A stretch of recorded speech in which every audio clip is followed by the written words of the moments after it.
It's time for the Skycrawler's Innocent Aces review for the Wii. It's been a long time since I played any type of aerial fighter sim. The last one I played was called F-18 No Fly Zone for Windows 3.1 back when I was around 6 to 8 years old. Of course I played Flight Simulator, but this game is a fighter sim.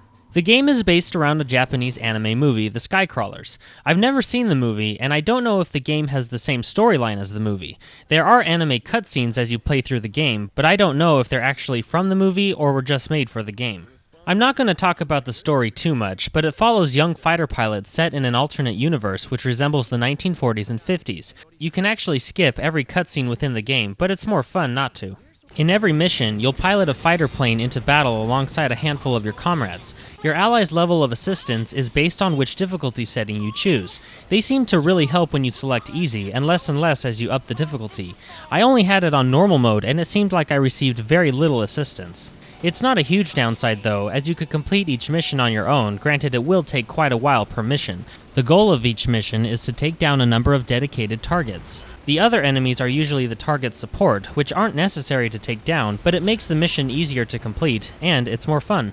The support enemies have a green perimeter, and your allies have a blue one. There are two ways to shoot down enemies. One, you can try to manually line up your crosshairs onto the target, or two, you can use an auto lock-on feature. Some enemies have a yellow golden ring around them when viewed on your radar.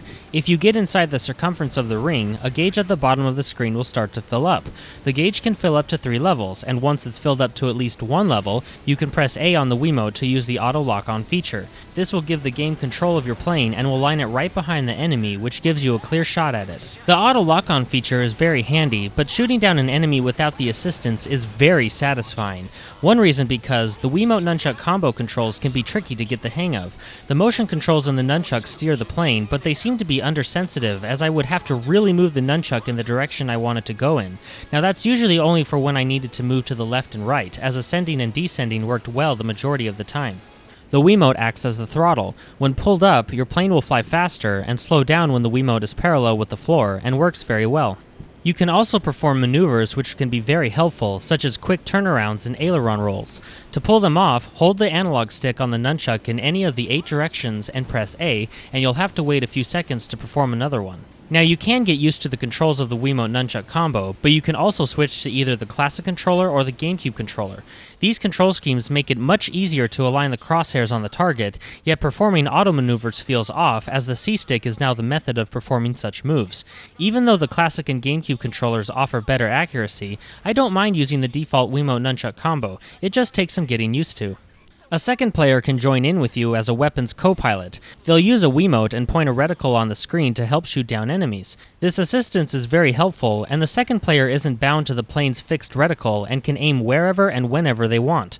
Although a nice feature, it's disappointing that this is the only multiplayer mode. I was hoping for a one-on-one dogfight, or something other than a small Copilot experience. The graphics look okay. They're not bad, but would it have been too much to ask for a little more detail of the ground? Even when you get closer to it, not much seems to enhance. It's kind of disappointing. In addition to aerial enemies, ground units will also appear in some missions. You can use your secondary weapon, bombs, to attack them. The aiming works really well, and it's a nice addition to the depth of the gameplay.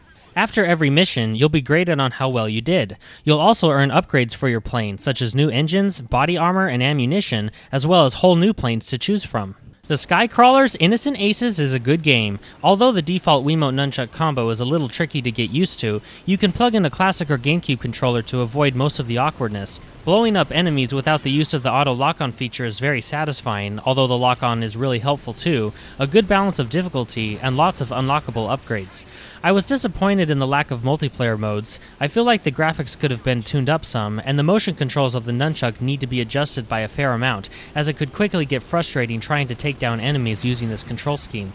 Overall though, it's still a fun game, even if you don't know a thing about the story of the anime. While not crucial to watch, the story adds more depth, and I think this game is definitely worth checking out.